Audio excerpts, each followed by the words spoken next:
Hi, everyone, and welcome to another episode of Founder Stories with me, where I talk to bootstrap founders about their marketing and growth journey and how they went from zero to one. Today, I have a very interesting founder, Luca, who has been working on a lot of products since 2017 and finally found his founder market fit product with Shipped.club. This episode is also brought to you by Product Logs, a feedback management platform where you can easily collect and prioritize your feature requests, create roadmaps, and publish change logs. So, without any further ado, let's get into it. Okay, hi, Luca. How are you? How are you doing? Hey, all good, Priyanka. Thanks for having me. Great, great. I'm literally very excited because I have had a conversation with you in the past, but I think a lot of things have changed and have moved forward. And I really want to know what all has happened in your life and what are you working on? What are you building? So yeah, let's get started. Tell me what are you actually working on right now? I know for a fact you're working on a lot of things, but what is that most important thing that you're working on? Yeah, so at the moment, my main product is called Shipped.club, and it is next.js BoilerPlate to create SaaS products, startups. I mean, whatever product you want to launch very quickly. So this is my main product at the moment. Actually, it's the first one time purchase product I have ever built because I was always focused on SaaS products in the past. And last week I sold one product as well, which is UserDesk.io, an AI chatbot platform. So at the moment I just have one active product. Yes. That's great. So I know for a fact that you've been actually indie hacking for a very long time, right? And so what I would love to know what really brought you into this space and how long has it been for you? Yes, that's a good question, and it will take a little bit of time to reply. Sure. So basically, I try to squeeze everything as much as possible, but there are many events that happened now that I would like to tell you. So actually, I started thinking about building my own products around 2017, 2018, more or less. I started consuming podcasts about people having success online with online businesses, and so something started to change into my mind. So I am a software engineer as a profession, right? I've been doing this for more than 10 years. Mhm. So I know how to code, how to build websites and products, but I don't know all the rest, like actually running a business, doing marketing, and so on. I started building some small products, but in 2019, I had a former colleague, and I told him, well, if you have any problems you want to solve on any product ideas, just let me know. We try to build something. So we started with a couple of ideas, and then we started building one product. It is very similar to Loom somehow, so a screen recording tool. And I built this on the side of my full time job for a couple of years because in the meantime, in 2020, the COVID came. And so we were locked into our houses, and I coded a lot. Then in 2021, we launched on Product Hunt and we got 70 upvotes. Great. That for us it was great because we didn't have any distribution channels at the time, Mhm. but of course it's peanuts. So it's not it didn't generate any traffic, any new spike of users and so on. So that's when I realized that I had to work on distribution channels and marketing in general, and I didn't know anything about this world. I took Twitter, that I abandoned for 10 years, but it's a platform I really enjoyed using in the past. I opened it and I discovered a brand new world. So I discovered the indie hacking, let's say, movement. It's not a movement, but people doing indie hacking online and building in public. And accounts that were growing so fast just by talking about JavaScript, web development in general on Twitter. So I would say that moment is when I really started doing indie hacking. Um, so really briefly, then we sold that product pre-revenues. It was very exceptional. And I started being active on Twitter on a daily basis. Being active on the platform, I noticed some problems within And Twitter. when did you start getting active? This was which year? It was beginning of 2021. I think it was around March, April 2021. And I started building, posting content around web development because I am a software engineer. That's the knowledge I have. So I said, okay, why not talking about this? So I was posting images, so little slides with a concept in them every day. And I did this for the whole year. Then I spot some issues with around Twitter DMs, so the direct messages. So I thought there were opportunities to improve on that side. So at the end of that year, so at the end of 2021 and beginning 2022, I launched a very minimal MVP product. So just to send a welcome message to the new followers, something super, super simple. And at that time, one person from the Twitter community noticed the product and started using it. And this person, that by the way is still active on the platform, asked me to actually pay for the service.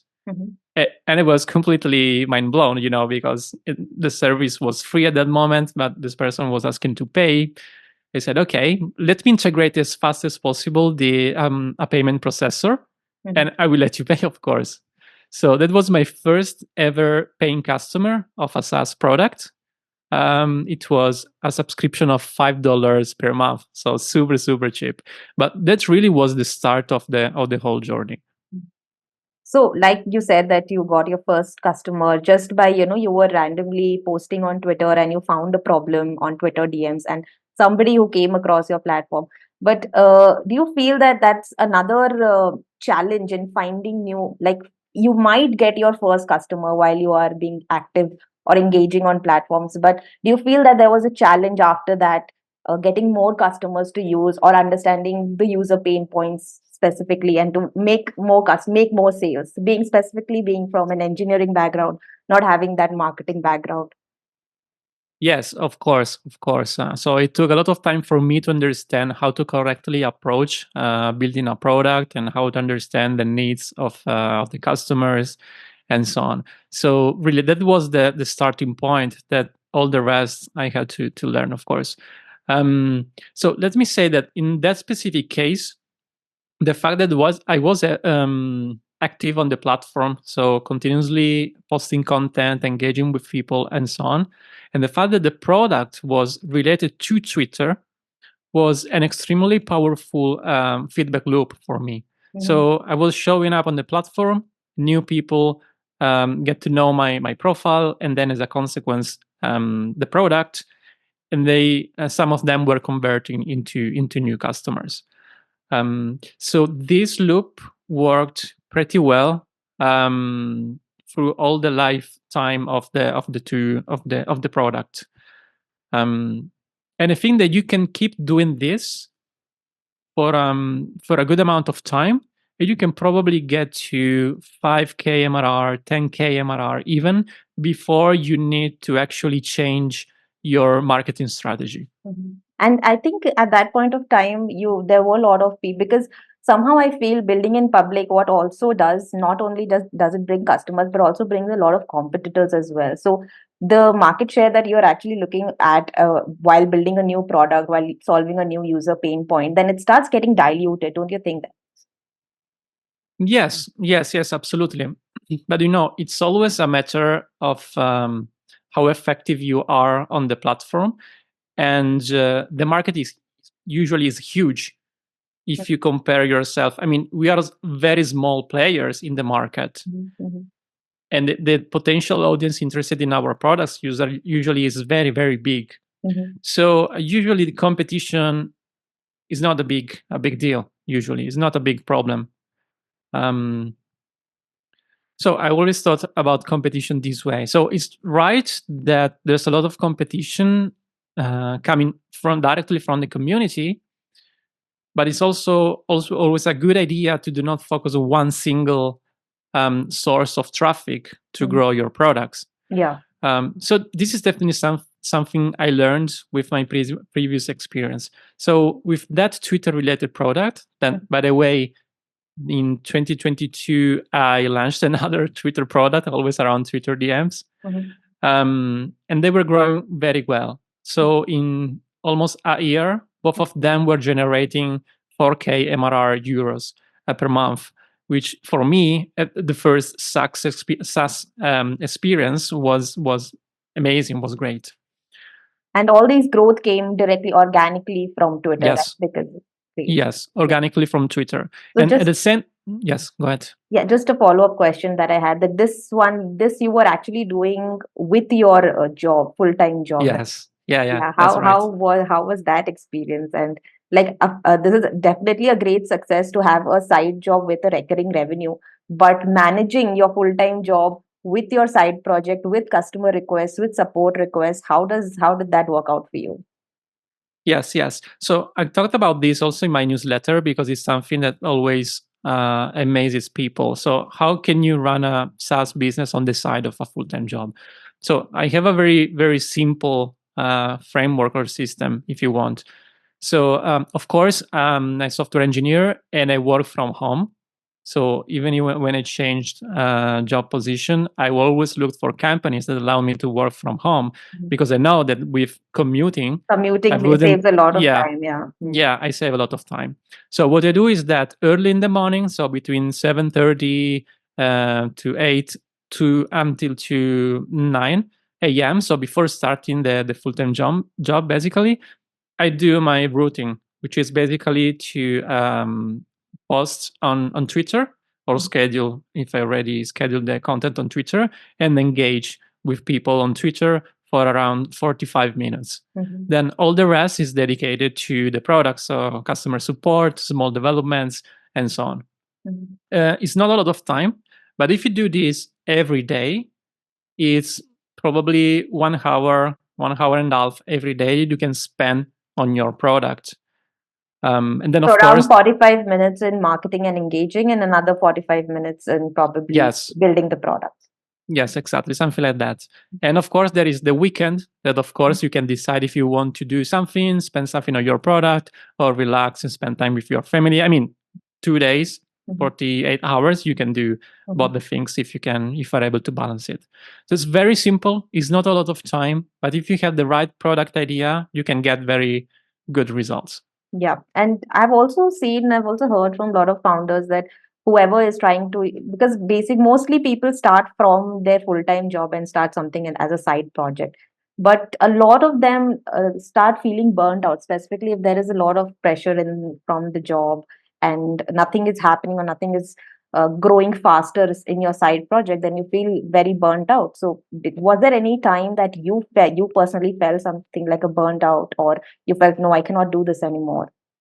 No, that never happened for one simple reason. The first one is that usually for the companies I work, um, I look for job positions in which they don't get me crazy. So, for instance, if I work in a startup, there would be high probability that there's a lot of demand. You need to work extra hours and so on.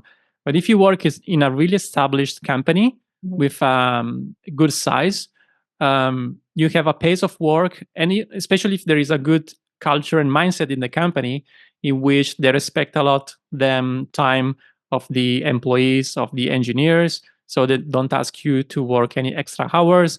Just be focused on those 8 hours a day, be accountable and responsible for what you do. That's it, right? So if you are in this working environment, you can do also some extra work and don't burn out, basically. Also, if you have a full-time job, all the revenues generated by your side products, it's an extra income. So it's something additional. So I think that this is the perfect setup to start working on something on the side because you don't have money pressure, you don't have anything extra to focus on. It's really a good way to kickstart the journey, indeed. Yeah. So, at that point of time, are you still working a full-time job, or are you completely focused on your project or? product? So Ship. the quick answer is I have a full-time job. Mhm. Oh The wow. longer answer, yeah, the longer answer is that last year in August I was laid off by the company I was working on, and so I spent that time, so since September last year to right now to April, working on my products and looking for another interesting job opportunity that I'm going to start this month, so very very soon. Oh, amazing. So I think I always have been looking up to you by for managing both your full-time job and actually shipping so many products in such a quick time. So what made you actually come across Shipped.club, and how why BoilerPlate plate solutions? Yes. That's a good point. So the fact is that since the first Twitter product up to today, I've launched 5 different SaaS products. And every time what I was doing was to duplicate the code base of my last SaaS product and adapt it to the new product. So the landing page, the colors, the styling, and so on. And of course, to implement then the specific business logic of the new SaaS product. But more or less, the skeleton was the same, right? So that the basic structure is the same. And I did this five times. So for sure, in the community on Twitter, at a certain point around August last year, these boilerplate things started out, and I immediately thought this is the perfect product for me for different reasons. The first thing, I already have the code base and the knowledge, and I have a technical stack that makes me so efficient and so fast in building stuff that I want to share this with people. The second thing is that I always loved to help others in a way or another. So to help them solve their problems or succeed for what I can do, of course. And the other thing is that this product is targeted to other developers, aspiring solopreneurs as well. So there's a great fit between myself and the target audience and the product itself. So let's say that there's a great founder product fit and a great product market fit as well. So it's simply perfect for me and for my So, journey and but since we're experience. talking about target audience and the markets in general, so like you said, it's what about those people? Like, did you find while you were researching and while you were building this product, did you find there are more people who are actually trying out their luck on different products, and they're actually shipping out a lot of products in a short amount of time? Or there are more people who are just tweaking their one product, taking it in a longer journey as such? Or what were your takeaways from your research? Yeah. The situation is very different. So for sure there are groups of people there are people in both the groups that you described. So I don't know, I don't have so much data to say what was the most prevalent of the two groups. So for sure, Shipped is more oriented to people that is starting out with the journey. So they are looking for the product idea that is gonna generate some traction, and so Shipped is the perfect fit. Also because with Shipped you can quickly spin up a landing page with a waitlist or a pre-sale, which are two great ways to validate your product idea before even building it. And you can also build the actual product. Yeah. So you can do both the things, and it's great. So for instance, in the last 2 weeks, I think that I built 4 different landing pages for some side ideas, side projects that I have in mind in 2 weeks, which is, I mean, for me, it's mind blowing. Amazing. I mean, although there are other tools as well for landing page, but I think the holistic way that you have taken an approach for not only just the landing page, but the product build as well, that serves a lot of purpose for specifically upcoming solopreneurs and solopreneurs for sure. Because if you have an idea and you want to go to market, it's usually advisable that go to market first and then you start scaling your product. So I think this functionality and this entire model works really well and fits really well in for those people who are who are actually trying to ship products, who have ideas but are not able to ship out because of technical difficulties, and taking a lot of it takes a lot of time to build an entire product end to end full stack. So that is how it is, right? I mean, so how Yes, do, yes, yeah. absolutely.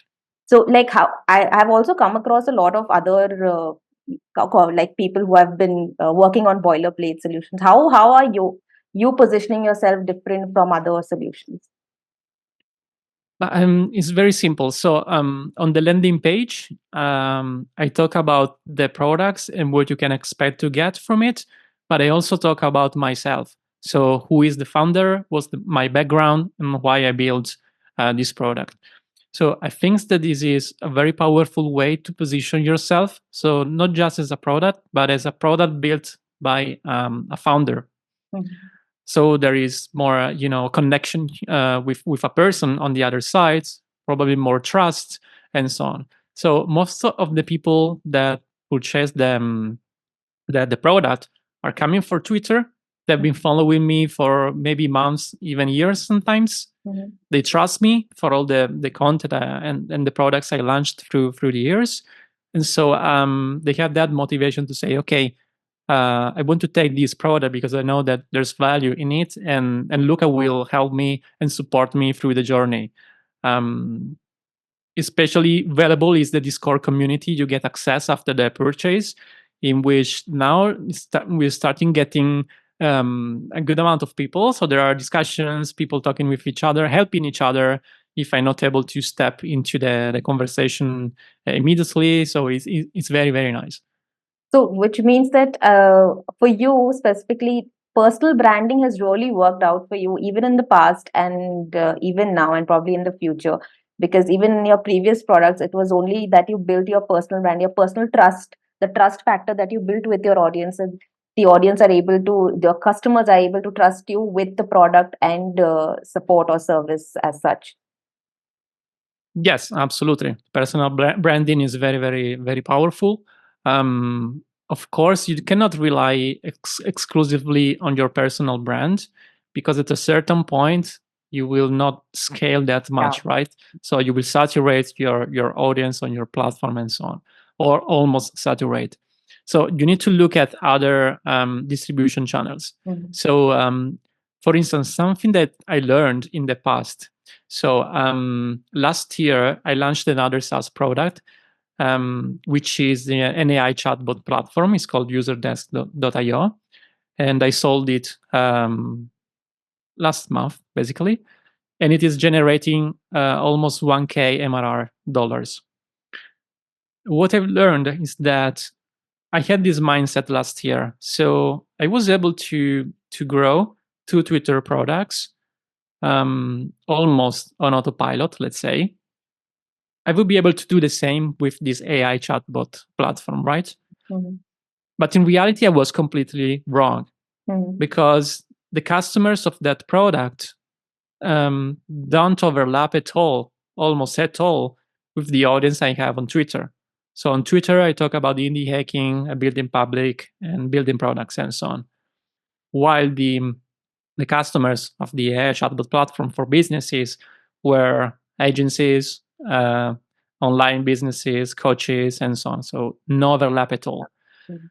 So for me, it was very, very difficult to find new customers for that product. So thankfully, there was still an AI hype, Mhm. and just by submitting the product to a lot of AI directories online, Mhm. I was able to get some traffic of people interested. But that trend, then now I think it's a little bit over. Mhm. So there are so many AI tools that it's very difficult to get the attention. So that's definitely one of the reasons why I decided to sell that SaaS product and to focus on Shipped and to other products that are a better fit for people I have in my community.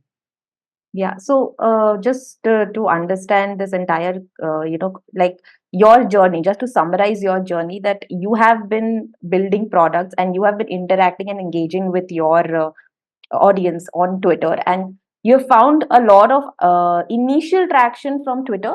But in order to scale, is it true that you have to go that length, you have to cover that length and go beyond a one marketing channel, and try out different marketing channels as well? And if there is no lap or an overlap between what you are selling and what where your customers are, probably you are somewhere going wrong. You have to be where your customers are, right? Mhm. So, and somehow I think for let's suppose for Shipped.club, somehow you have found your customer segment in Twitter. And are there any other marketing channels that you are targeting, like you are seeing to get more customers for Shipped.club? Actually, the customers are coming from many different channels. So this is what is good, is awesome for me, but it's also a challenge because I don't know which marketing channel to focus on, to double down, right? Mhm. So for Shift, I'm trying different things. So for sure, I have the social Twitter as a channel. Then this time I want to focus on something unprecedented for me. So that's completely new for me, which is SEO. So Oh. starting writing more blog posts Mhm. on the blog of the product. And the nice thing is that, as I said, I am a developer. I'm targeting other developers, so I know their mindset and what they could look for online. Then, of course, there are tools like Hrefs, SEMrush that helps you with keywords research and so on. But definitely, I want to work on SEO. It's not simple at all. It takes time, but definitely, it's an investment that, on the long term, can start bringing you a lot of good traffic. Um, so definitely, these two channels, and the third one is I want to, it looks like a little bit like cheating. So it is building for marketing. I call this building for marketing. So it is basically the free tools Mhm. strategy, let's Mhm. say. Mhm. So building some very small Mhm. uh, tools that solves one single Single. problem. Yeah. Exactly. I think it's an excellent idea. I absolutely because for me, because I don't come from a tech background, but and I am always on the lookout to improve my SEO. I want to build more free tools, but I cannot build that, and my partner, he doesn't have the bandwidth to build more free tools. So probably this is a very excellent. This is actually an excellent idea. I don't feel this is any cheating at all, but it's also a real user pain point for people specifically like us, and even for other people as well. I mean, because you are concentrated, you are focusing all your effort on your own product, and then building free tools takes additional effort in that sense. So if there is the boilerplate solution can actually be a very good enhancement or an addition to specifically if you want to improve your SEO with free tools. Yes, exactly. And the good thing about a product like a boilerplate is that you don't have much maintenance or customer support to do. Mhm. So of course you need to help people if they get with something or they need some help. But it's very, very, very small amount of effort compared to a SaaS Yeah. product, which is much more complex and so on. So this is a good thing. The maintenance effort is very, very small, so you can spend more time on the rest. So which is marketing, SEO, and free tools. So I was saying that it looks like a little bit cheating because we know that software engineers don't know and don't like doing marketing. Yeah. But this building for marketing, so the free tools, is great because usually we love building new stuff, and we can leverage this building also for marketing and generating new traffic. So it's very interesting. Yeah, absolutely. So I'll just dial down back a little bit and try to understand what like how did you decide that, well, or in general, how can people decide when they should quit their idea, when they should stop working on something? Because usually founders get attached to their idea, they get attached to the product, and specifically when you put so much of effort in one product, you feel like all the effort is going to waste. Not all, mostly, like like you came up with the idea of Shipped.club, that well you use most of the code base in your next product, but still when you get attached to the idea, it founders usually find it hard to quit on that and start something new. So how did you go through that journey? That's a good question, and I can tell about my personal experience. Um, so to be honest, I don't feel that feeling of being too attached to a product. So I look at them as a way for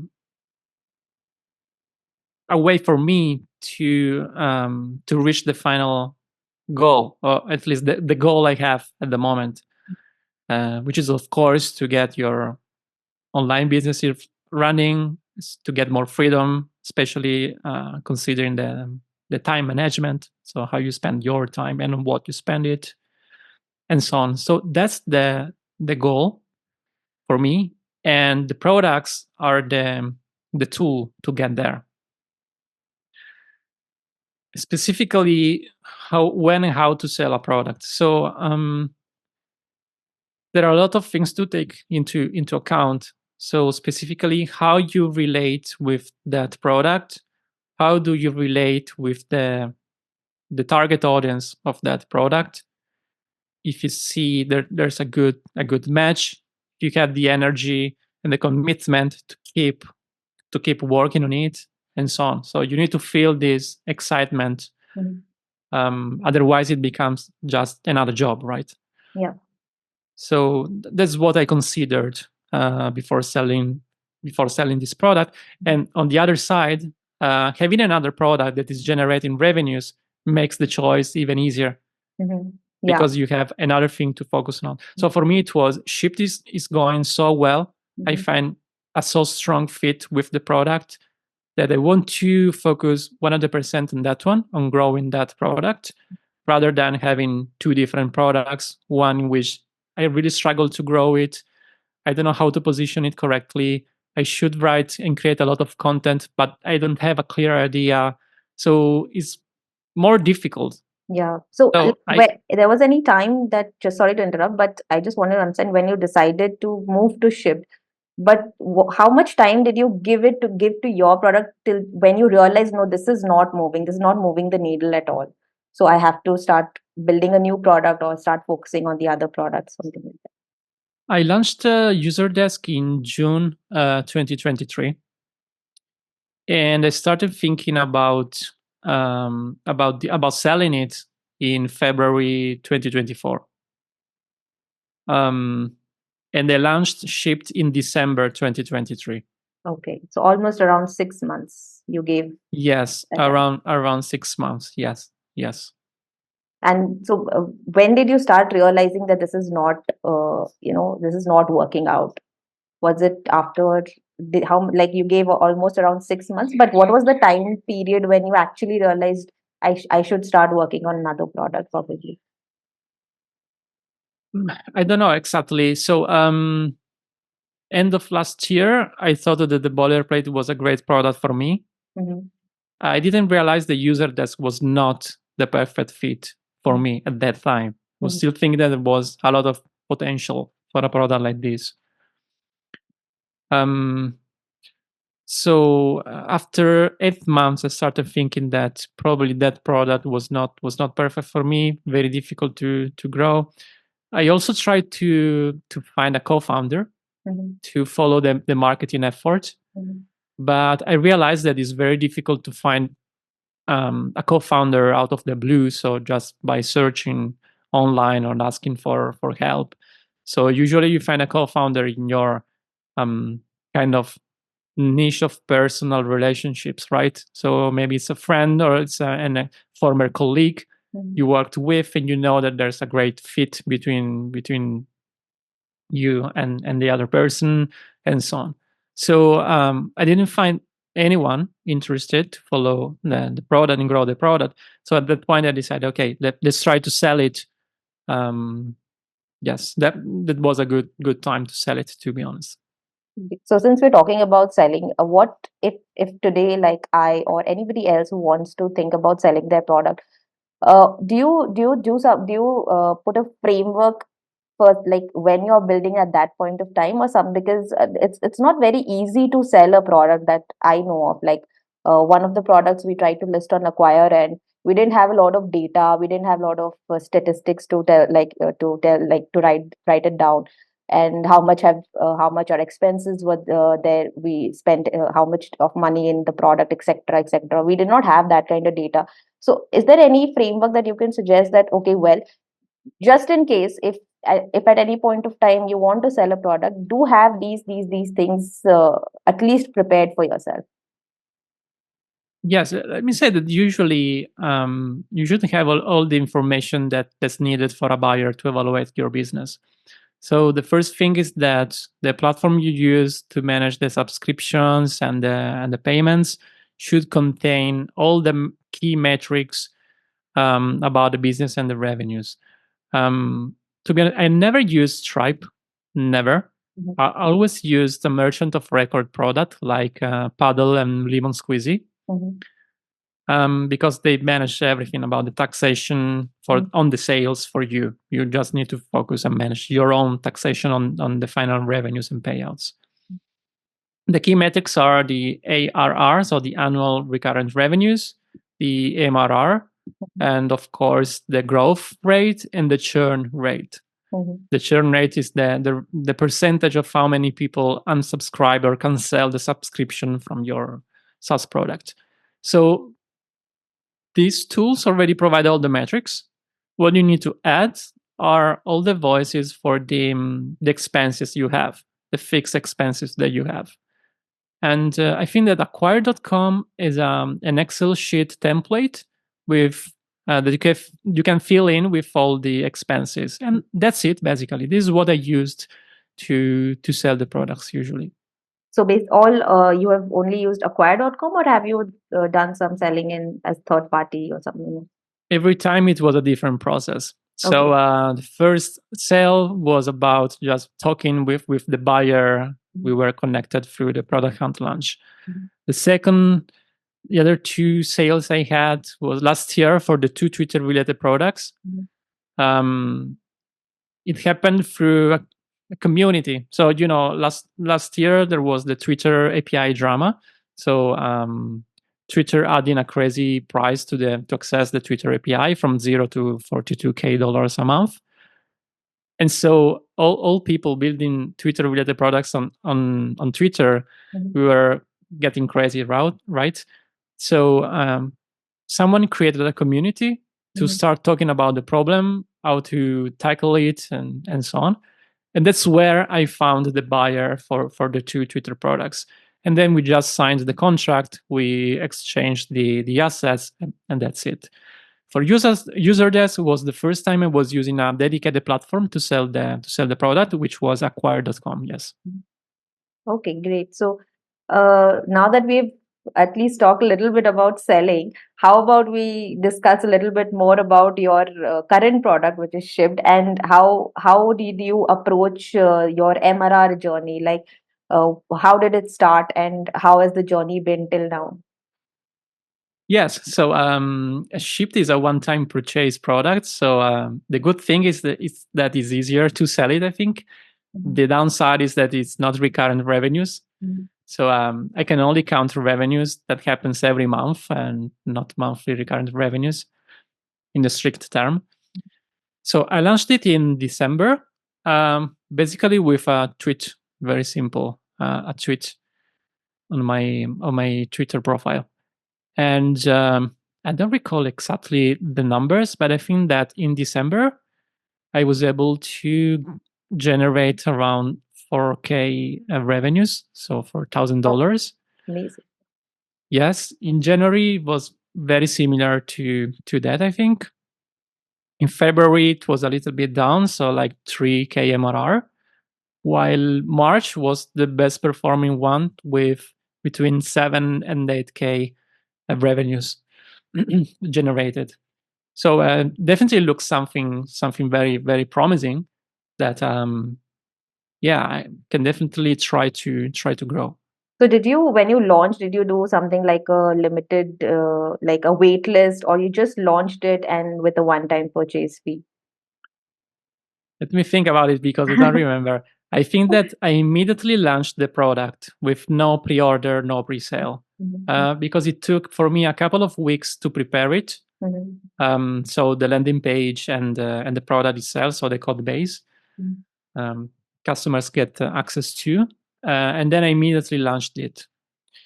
I think that I did some special sales because I think in February I launched another package. Mm-hmm. So not only the SaaS boilerplate, but also Chrome extension boilerplate.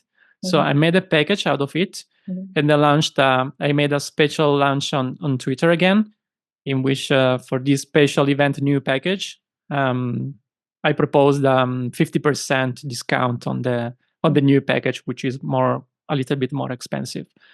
So definitely, I did some deals through the months, of course. Yes.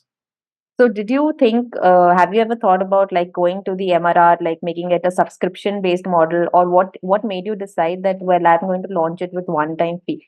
How how does one time fee work as against a subscription model?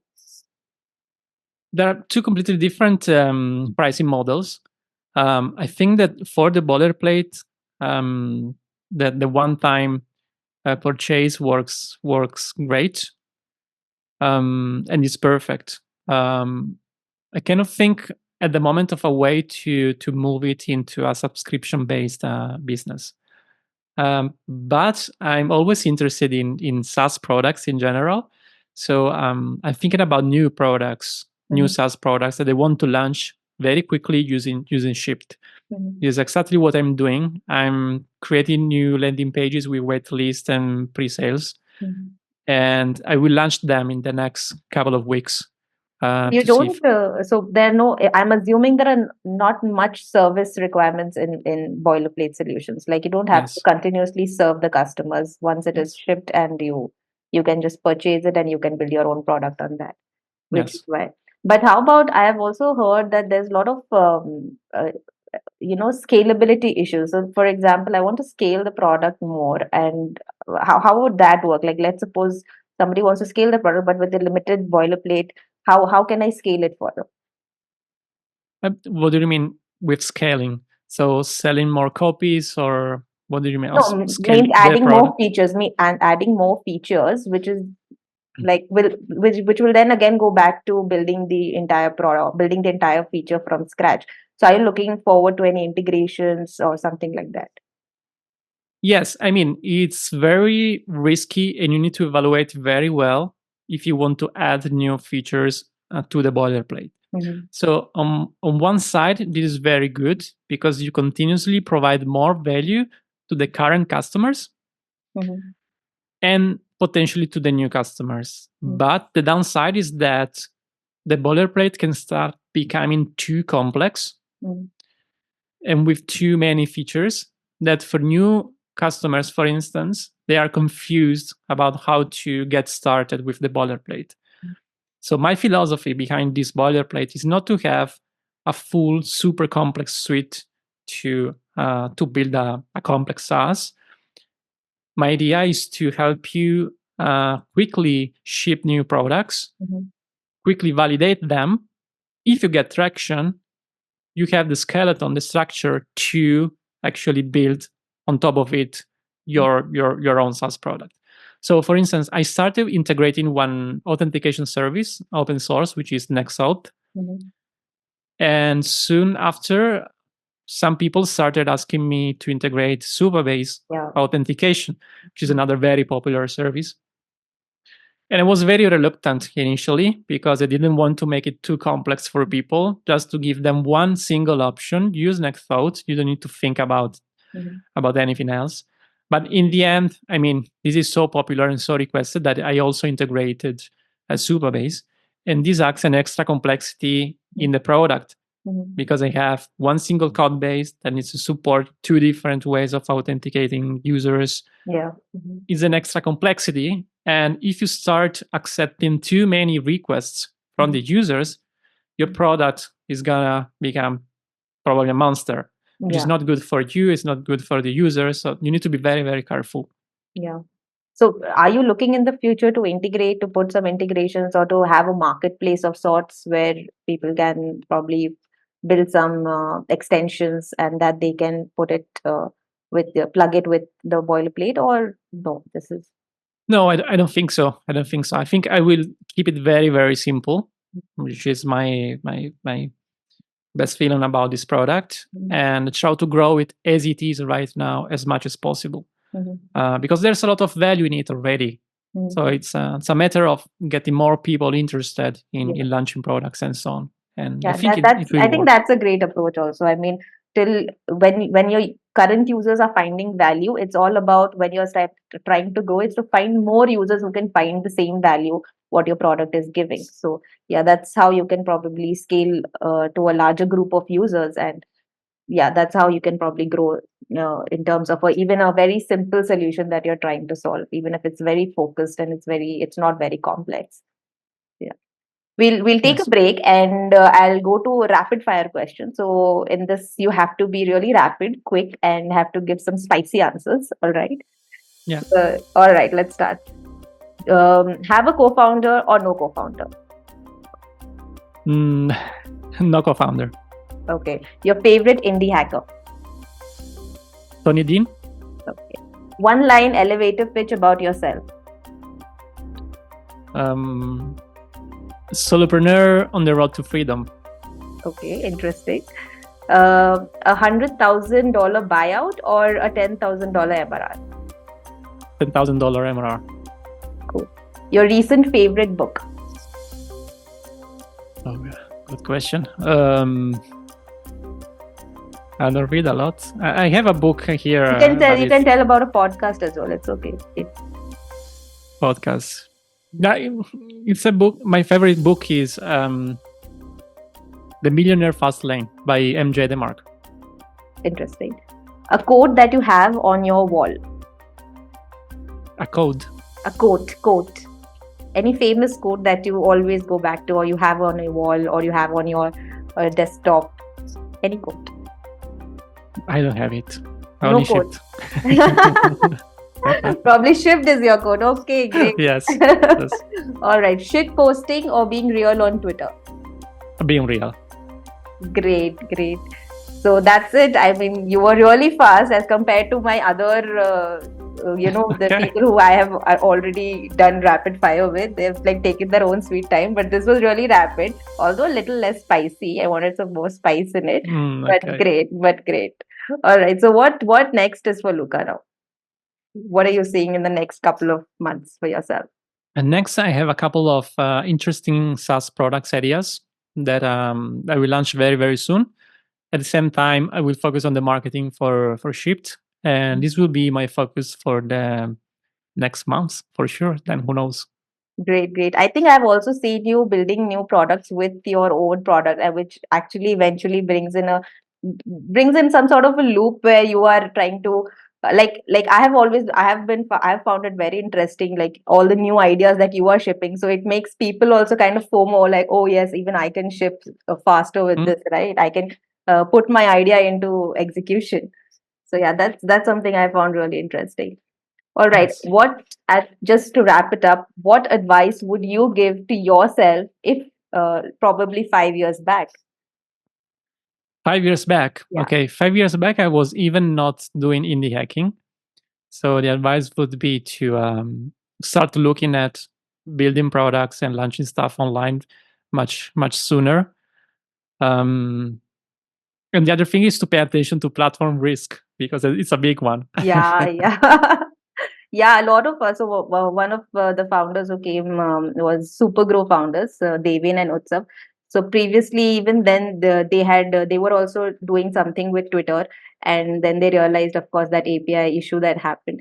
But yeah, now they are doing it with LinkedIn, but they are finding it really. They have actually grown a lot, and they have found a great footing there as well. But still, the learning that they also shared was, yeah, platform is a great risk to actually start from platform first. You should what I have also learned is that it should be product first, and then probably the platform that can come into picture. Yes. Yes. There are good things. So you leverage the platform, which is good. On the other side, you're completely dependent on decisions of the platform, specifically for these kind of products related to social networks. There are other levels of platform risks, of course. So like we almost all run on AWS in a way or another. Yeah. And even payments also.